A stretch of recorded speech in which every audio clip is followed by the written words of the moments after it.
It's Thursday, December 5th, 2024. Thanks for tuning in today. Please make sure to leave a comment, make sure to like, and make sure to subscribe. Even if you don't like this channel, some of the people, my biggest trolls, are my most loyal listeners. So make sure you subscribe. Now I want to get right into things today. Tsunami warnings in California and Oregon lifted after 7.0 magnitude earthquake. Didn't feel it down here in the desert. This was obviously way up north. It took place at 10:44 a.m., 62 miles west of Ferndale, 50 miles off the coast. Pretty big earthquake. If you were anywhere near this and you felt it, leave a comment down below. But it's another reminder to all of us with the crazy weather that we've been seeing. Make sure that you have some preps put away because you never know what is going to happen. The major droughts, the freezes, the snowstorms, the hurricanes, the earthquakes, tsunami warnings. Make sure you have your preps topped off and put away because you don't know what could happen tomorrow. So just a reminder, AP News, Wall Street parties like it's 1998 as AI fuels gains unmatched since .com era. What we're watching is so crazy.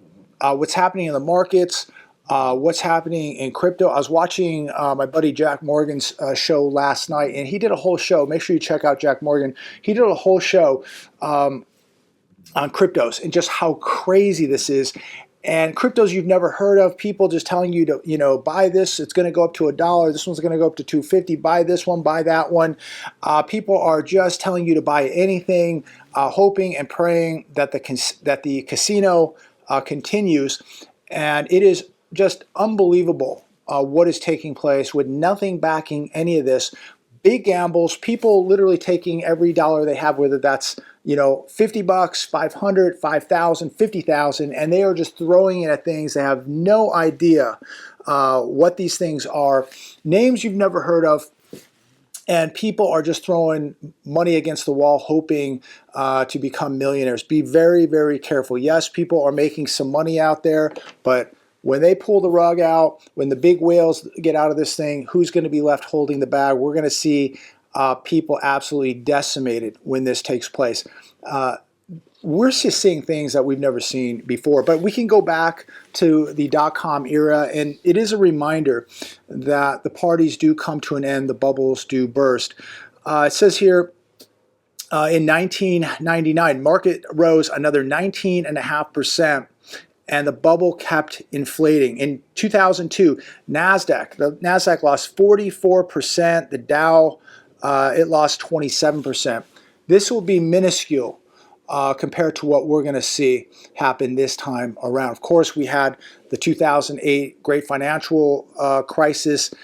And this one coming is really, really scary because the debt is so big, the gambling is so big. People have borrowed so much money to buy into the markets, to buy into crypto, and they're going to get absolutely wiped out. You got people pulling money out of their homes to get into these casinos. Very, very dangerous time. People are so overextended on everything, and they're taking money and they're gambling in cryptos that they know nothing about, cryptos that are worth a half a penny.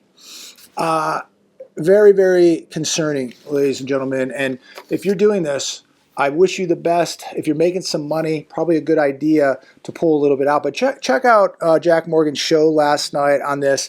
He made some really, really good points. He's gambling a little bit in it, and nothing wrong. Like Jack, I mean, he can afford, and he admits he can afford to lose this money. He's gambling. He admits it. He can afford to lose it. And if you're doing that, hey, great. But there's a lot of people who cannot afford to be gambling. And if they lose or if they don't get out in time, they're going to be in big trouble. Here's another one today. This one coming from, let's see. This is Fox Business. Millions of car owners are delaying maintenance repairs as costs rise. As auto loan delinquency rates rose substantially. Rising repair costs are causing people to fall behind on routine maintenance. More than 30 million cars on the road are behind both on oil changes and tire rotations. And so At one end of the spectrum, you have people gambling with money they have and don't have, and yet you have people who can't even afford to rotate their tires or get an oil change. We're seeing just these very, very weird things taking place in the economy. At some end of the spectrum, you see people out spending money, going out to dinner, the shopping, the malls are busy. At the other end, you see people really, really struggling. So it's hard to decipher what exactly is going on here. Many people are driving cars that they purchased during the health crisis when car prices were inflated by 20%, pushing more monthly payments to unsustainable levels. Now people are beginning to feel the pain that went out and bought the cars and partied back when they were getting free money. And now with inflation still very, very sticky, prices of everything literally going up, go get an oil change, go get a repair on your car, and you know exactly what I'm saying. Things have gotten ridiculous. And now these people who overpaid a couple years ago cannot maintain this debt at these levels. The average age of a car on the road, it says today, has risen to 12.5 years. And there's another article that came out today on Fox Business. Honda recalls 206,000 vehicles for possible fuel leaks. So while people were overpaying and are overpaying for a vehicle today, what about the quality? It seems every week there is a major recall of hundreds of thousands of vehicles. Why are these cars literally falling apart? What has happened to the quality of vehicles? The quality of vehicles in the last couple of years has absolutely plunged off of a cliff. So Honda's recalling their 2023 to 2024 Passport, the 23 to 25 Pilot Sport. It says here they may have an incomplete connection between the fuel filter neck tube and the fuel filter pipe. And if you get into an accident, this could separate and this could cause a very, very serious fire in one of these vehicles if you are in an accident. So be cautious. This is nothing to mess around with.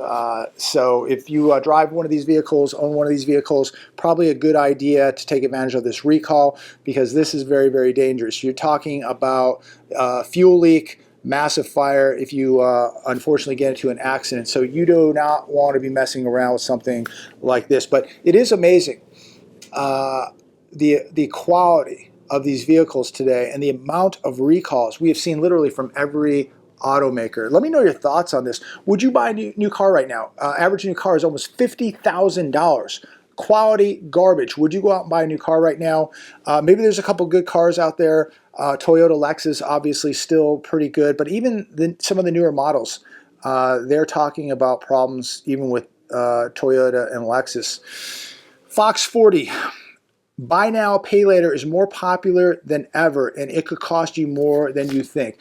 My good friend Aaron, Texas Silver, sent me a video today, a YouTube video, and this woman was talking about, you know, how everything we're being told is wonderful. The economy's great. You see people out at the restaurants. People are out spending at the malls. They're buying stuff on Amazon. It says here shoppers will spend 11.4% more this holiday season using buy now, pay later. Buy now, pay later is appealing to consumers with low credit scores or no credit history. And so as long as people have credit cards, and if they don't even have a credit card because they can't get a credit card, these are literally subprime borrowers. They're younger shoppers with subprime credit or no credit. It's older shoppers with subprime credit or no credit. As long as we have the ability to spend money, or these people have the ability, they're going to go do it. So this video that Texas Silver sent me today was talking about the same thing. Imagine if you didn't have credit cards. Imagine if you didn't have buy now, pay laters right now, what the holiday shopping would look like. What would the economy look like? They need this to keep the economy propped up and moving along. They've got to give you this money. And unfortunately, especially with credit cards at 22, 23%, retail cards at 36%, they are going to trap so many more people and turn them into debt slaves. They're walking right into this trap. The payment histories on buy now, pay laters don't get reported to credit bureaus, unlike credit card companies. People right now are using multiple credit cards to live, to pay for essentials, and of course to go holiday shopping. And so we have people with multiple credit cards and people with multiple buy now, pay later cards. And if they don't pay this back, guess what? It's not being reported to the credit agencies. So when people go, hey, it's really busy at the mall, or the restaurant I went to is really busy, yeah, what a shock. People have 18 credit cards, they have 5 buy now, pay laters, and they're going to continue to take the bait and fall for the trap. And what happens when all of this runs out? They're really keeping things propped up, and this is one of the tools they're using. Buy now, pay later, credit cards. How many people right now are going out and getting a credit card just to shop for this Christmas only? People just never learn, and unfortunately, people are going to get what they deserve because they cannot control themselves, they cannot control their spending, they have way too much debt. 30% haven't even paid off last Christmas debt, and they're out doing it all over again at 23%, maybe 36% on a retail store card. Dollar Tree has closed nearly 700% of its poorly performing Family Dollar stores. So right now, 670 of the underperforming Family Dollar stores that they own have closed, and they will close 1,000 of these stores. So more people losing jobs, more vacant commercial real estate, another reflection of just how bad the economy really is. So while people have credit cards and buy now, pay laters, we're going to see them, I think, be more selective of what they're buying, where they're going, where they're eating. And apparently, it's not going to be at dollar stores. Food prices are at their highest levels in over a year, and these items will get even more expensive. Global food prices have risen to an 18-month high. And what's really amazing here, you take vegetable oils, that spiked the highest, 24%. Vegetable oils have spiked 24% from January to October. Beef has surged up 16% year to date. Coffee has jumped, coffee futures have jumped almost 70% year to date. This is absolutely incredible. But yet we're being told that the Fed's doing wonderful. We're going to see 2% inflation. We're right on target with 2%. We're cutting rates already. They're cutting rates already. And vegetable oils have spiked 24%. Car prices, still very, very high. Home prices, services, auto repairs, health insurance, auto insurance, everything is so expensive, and they're already cutting rates, telling us basically they've already won the war against inflation. Have you seen things come down? Maybe big screen TVs. They've come down. Maybe some electronics have come down. But the stuff that you need day to day for everyday life just continues to go up, or it stays up. So I'm not seeing much relief. If you're seeing relief, let us know. Bloomberg, casual restaurant bankruptcies accelerate as customers retreat. So as I was saying earlier, we're seeing two ends of the spectrum. At one end, we're being told everything's fine. People will comment down below, tell me everything's wonderful, the malls are busy, people are eating at the restaurants. They're eating at that restaurant, or they're shopping at those malls, but there's a lot of places they're not shopping at and not eating at. And a lot of these casual restaurants are in very, very big trouble because many consumers are definitely pulling back, and we're going to continue to see these mixed signals in the economy. So one restaurant, maybe Mastro's, maybe Morton's, maybe they're doing really, really good, but maybe Red Lobster isn't doing so well. Maybe Outback isn't doing so well. We're just getting so many mixed signals. But at the end of the day, we've never seen so many restaurants in trouble. We've never seen so many dollar stores in trouble. And we've never seen this. More Americans are living in malls as developers get creative to help ease the housing crisis. 34 million square feet of mall space in the United States is sitting vacant right now off the market. And so what some of these developers are doing, and I think it's pretty ingenious and a good idea, is they're taking those old Macy's, the old J.C. Penney's, the old Sears, and they're converting these anchor stores into apartments at these malls. Now, I don't think I would want to live at a mall. Let me know your thoughts. Would you want to live at a mall?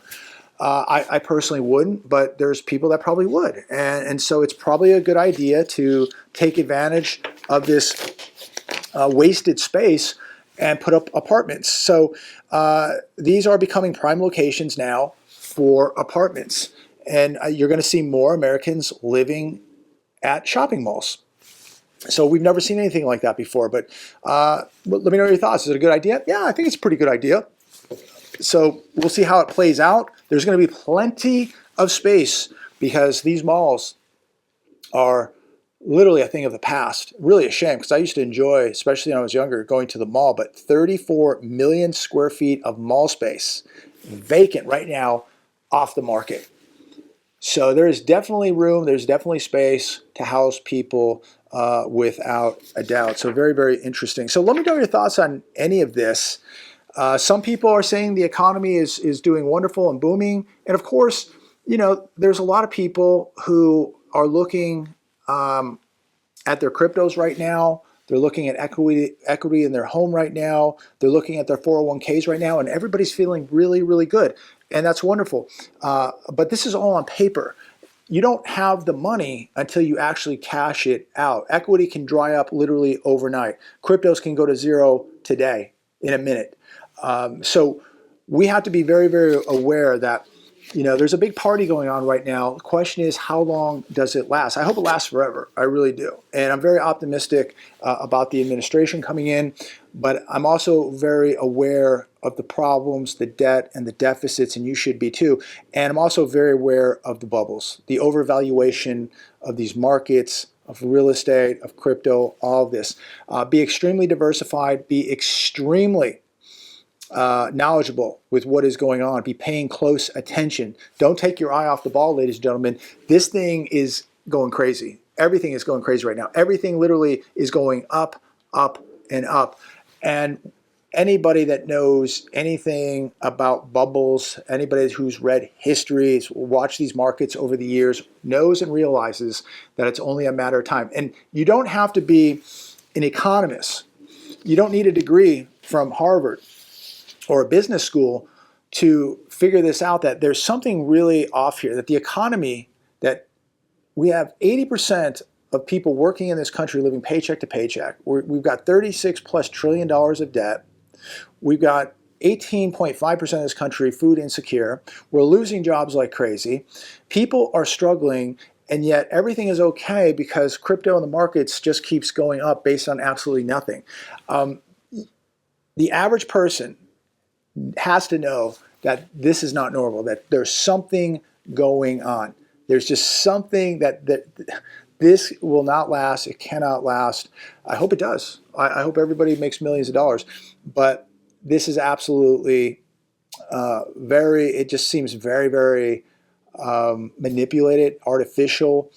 How can you have a collapsing economy when the stock market continues to go up based on not that people are getting better jobs, that the economy is improving, that people are making more money, that there's new innovation? What is this all based on? Like, why is everything going up when 80% of the country is living paycheck to paycheck, when half the country doesn't even have $500 saved up, and yet everything is just booming?